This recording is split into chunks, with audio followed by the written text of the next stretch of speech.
బేతేలును గూర్చిన కొన్ని విషయాలు మనం ఈరోజు చూడబోతున్నాము.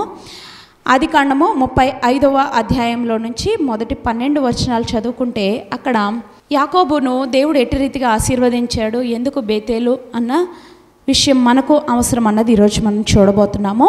అంతకంటే ముందుగా కీర్తనల గ్రంథము 34వ అధ్యాయము 18వ వచనం చూసుకుందాము. Psalms 34 verse 18. Psalms chapter 34 verse 18. We are just looking into the verse which can help us to worship God in truth and spirit. Psalm 34:18. కీర్తనల గ్రంథము 34 అధ్యాయము 18వ వచనము నేనే చదువుతున్నాను, దయచేసి శ్రద్ధగా చూడండి. విరిగిన మనసు గల వారికి యెహోవా ఆసీనుడు, నలిగిన మనసు గలవారిని ఆయన రక్షించును. నీతిమంతునికి కలుగు ఆపదలు అనేకములు, వాటన్నిటిలో నుండి యెహోవా వానిని విడిపించును. యెహోవా వాని ఎముకలన్నిటినీ కాపాడును, వాటిలో ఒక్కటైనను విరిగిపోదు. చెడుతనము భక్తిహీనులను సంహరించును, నీతిమంతుని ద్వేషించువారు అపరాధులుగా ఎంచబడుదురు. యెహోవా తన సేవకుల ప్రాణమును విమోచించును, ఆయన శరణుజొచ్చిన వారిలో ఎవరునూ అపరాధులుగా ఎంచబడరు. మనకిక్కడ అవసరమైన వచనం ఏంటంటే, విరిగిన హృదయము గల వారికి యెహోవా ఆసీనుడు, నలిగిన మనస్సు గలవారికి మనస్సు గలవారిని ఆయన రక్షించును.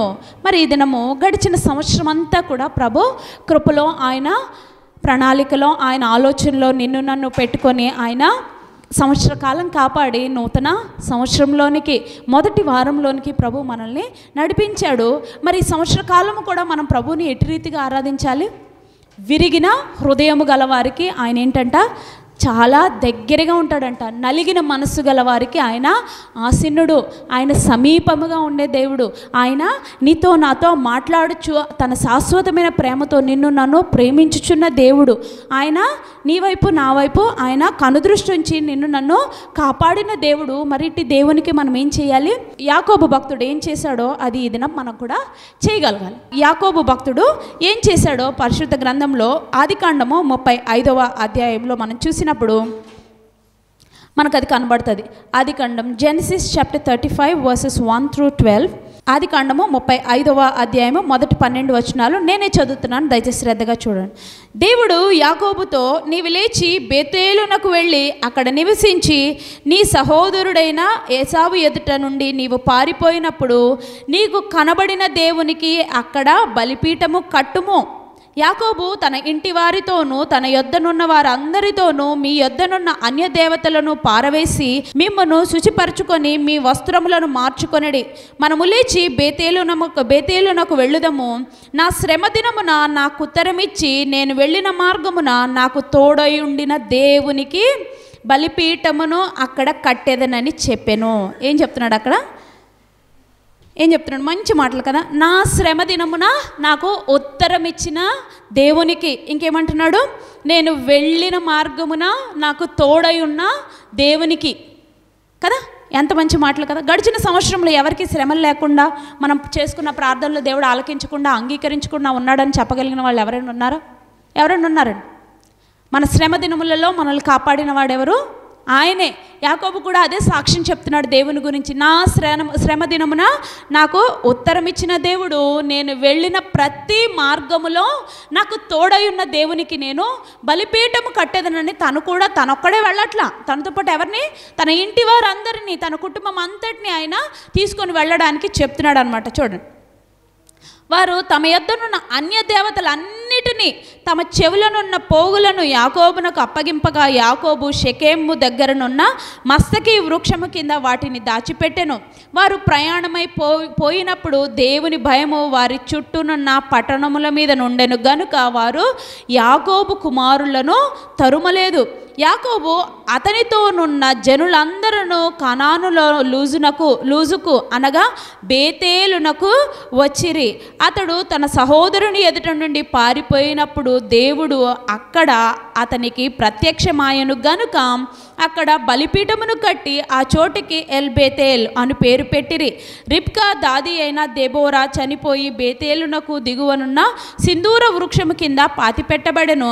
దానికి అల్లోను బకూత్ అని పేరు పెట్టబడెను. చాలండి. ఈ విషయం మనం చూస్తే ఏం చేశాడు యాకోబు? ఆశీర్వాదాలు, అన్నగారికి న్యాయ ప్రకారంగా రావాల్సిన ఆశీర్వాదాలన్నీ కూడా యాకోబుకి ఇచ్చేశారు. తల్లి అలాగే తీసుకువెళ్ళింది. ఇస్సాకు దగ్గర నుంచి ఏసావుకు రావాల్సిన ఆశీర్వాదాలన్నీ కూడా యాకోబుకి ఇప్పించేసింది. ఎందుకు? యాకోబు అంటే తల్లికి చాలా ఇష్టమైన ప్రియమైన కుమారుడు, ఇతను ఆశీర్వదింపబడాలి, ఆశీర్వాదాలన్నీ పెద్ద కుమారుడికి వెళ్ళిపోతాయి అని చెప్పేసి తెలుసు కదా మీకు, వెనకాల స్టోరీ అంతా తెలుసు. అట్టి రీతిగా ఆశీర్వాదాలు, అన్నగారికి రావాల్సిన ఆశీర్వాదాలన్నీ యాకోబు తీసేసుకున్నాడు. తీసేసుకొని ఏం చేస్తున్నాడు? ఆ విషయం అన్నగారికి తెలిసిపోయింది, ఏసావుకు తెలిసిపోయింది. చాలా విపరీతమైన కోపం వచ్చేసి తన ప్రాణం తీయాలనుకున్నాడు కదా. తన ప్రాణం తీయాలనుకుని చాలా ప్రయత్నం చేశాడు, చాలా తరిమాడు. అయితే ఆశీర్వాదములు తీసేసుకున్న వాడిని దేవుడు కాపాడుతాడు. మరి దేవుడు అట్టి రీతిగానే కాపాడి చాలా చోట్లకు పారిపోతూ ఉన్న సమయంలో దేవుడు ఎక్కడైతే అలా వెళుతూ దేవుడిని చాలాసార్లు కోరుకున్నాడు, చాలా ప్రార్థనలు చేసుకున్నాడు. వాటన్నిటికీ దేవుడు జవాబు దయచేసి యాకోబును ఒక చోటకి చేర్చాడు. అప్పుడు దేవుడు అన్నాడు, నీవు లేచి వెళ్ళి నిన్నెక్కడైతే మీ అన్నగారు తరిమారో, నువ్వు ఎక్కడి నుంచి అయితే పారిపోయావో, నువ్వు ఎక్కడైతే పారిపోయి వచ్చి నన్ను ఆశీర్వదించమని నాతో పెనుగులాడి నువ్వు అక్కడ బేతేలు అని పేరు పెట్టావో అక్కడికి వెళ్ళి నీవు బలిపీఠము కట్టి నన్ను స్తుతించు. చుట్టూ ఉన్న పట్టణములన్నిటికీ నేనెవరో తెలియాలి. అందుకే 5వ వచనంలో ఉంది చూడు, వారు ప్రయాణమైపోయినప్పుడు దేవుని భయము వారి చుట్టూనున్న పట్టణముల మీద ఉండెను గనుక వారు యాకోబు కుమారులను తరుమలేదు. దేవుని భయము ఈ మందిరానికి, లేకపోతే దేవుని ఇంటికి వస్తున్న మనందరి మీద కూడా అట్టి కనుదృష్టి, ఆయన కనుదృష్టి ఉంది. మనము ఏ పరిస్థితుల్లో ఉన్నా మందిరానికి వచ్చేయాలి కదా. అదే అక్కడ చెప్తున్నాడు. బేతేల్ అనగా ఏంటి? దేవుని గృహము కదా. దేవుని గృహంలో ఏముంటుంది? సంతోషము, సమాధానము, నెమ్మది, సమృద్ధి నిత్యము ఉండేలాగా ఆయన చేశాడు. మరి ఈ 4 గోడల మధ్యలోనే మనం ఉంటే ఇది దేవుని మందిరం అయిపోదు. ఇక్కడికి మనం ఎందుకు కూడుకుంటున్నాం నేను చాలాసార్లు చెప్పాను.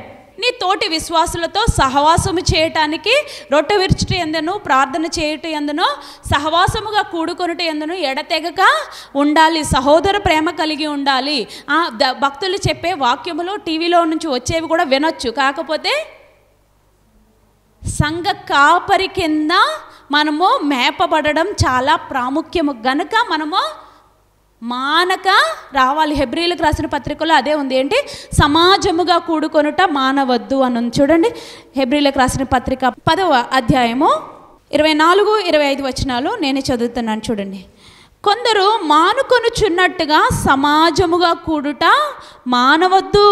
ఎందుకంటే ఒకరినొకడు హెచ్చరించుచు ఆ దినము, అంటే ఏ దినము? దేవుని రాకడ దినము సమీపించు. మీరు చూచిన కొలది మరి ఎక్కువగా, ఇంకా ఎక్కువ దేవుని సమాజంగా కూడుకొనటం మనం మాననే కూడదని దేవుని వాక్యం చాలా స్పష్టంగా తెలియజేస్తుంది కదా.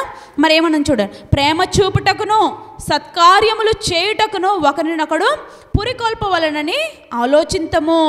అది ఏంటంట? ప్రేమ చూపుటకును సత్కార్యములు అంటే ఏంటి? విశ్వాస విషయమైన సత్కార్యములు, ఒకరికొరకు ఒకరు ప్రార్థన చేసుకోవడం, ఒకరినొకరు హెచ్చరించుకోవడం, ఒకరినొకరు నీకంటే హెచ్చుగా ఎంచుకోవడం, భక్తులకు లోబడి ఉండడం, భక్తుల మాటలు విన్న మాటలను విడిచి వెళ్ళిపోకుండా దేవుని వాక్యములో ఆయన ఆరాధించే విషయంలో క్రమము తప్పకుండా ఉండాలి. అది ప్రభు మన దగ్గర నుంచి కోరుకుంటున్న భక్తి, అది మన దగ్గర నుంచి ఆయన కోరుకుంటున్న సత్కార్యములు. అంతేగాని చేసిన పాపాలన్నీ చేసేసి ఒకరోజు భోజనాలు పెట్టేస్తే ప్రభు దాన్ని అంగీకరిస్తాడేమో? అంగీకరిస్తాడా? ఎప్పటికీ అంగీకరించాడు. మనలో ఉన్న పాపం మనలోనే ఉండిపోయి పైపైన మీరు ఎంత సెంటు కొట్టినా అది పోతుందండి, పోనే పోదు. మరి ఎలాగా? దీన్ని లోపలి నుంచి శుద్ధి చేసుకోవాలి. ఈ మందిరాన్ని మనం శుద్ధి చేసుకోవాలి. అదే ఉంది కదా కొరింథీయులకు రాసిన పత్రికలో, మీ దేహము దేవుని ఆలయమని మీరు ఎరుగరా అంటున్నాడు. మరి ఈ దేహాన్ని మనం ఎలాగూ సరి చేసుకోవాలి? ఆయనకు సమీపం. అందుకే ముందు ఆ వాక్యం చదివించాను. ఏంటి?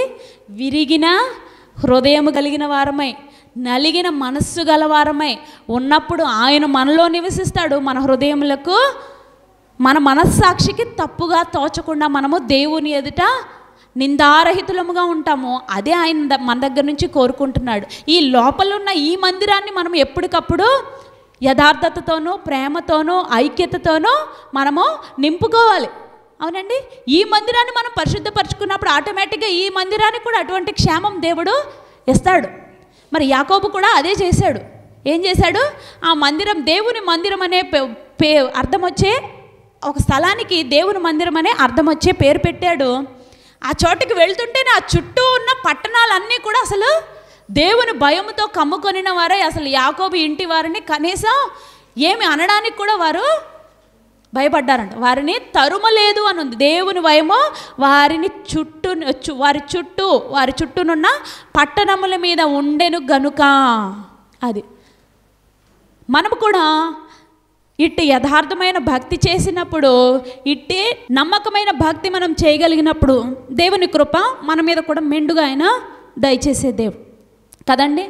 మరి ముందు మనం చూస్తున్నాం కదా, యాకోబు చాలా మంచిగా, చాలా చక్కగా దేవుని గూర్చిన, దేవుడు చేసిన కార్యములన్నిటినీ చక్కగా జ్ఞాపకం చేసుకుంటున్నాడు. ఏమంటున్నాడో చూడండి, 3వ వచనం చివరి లైన్లో.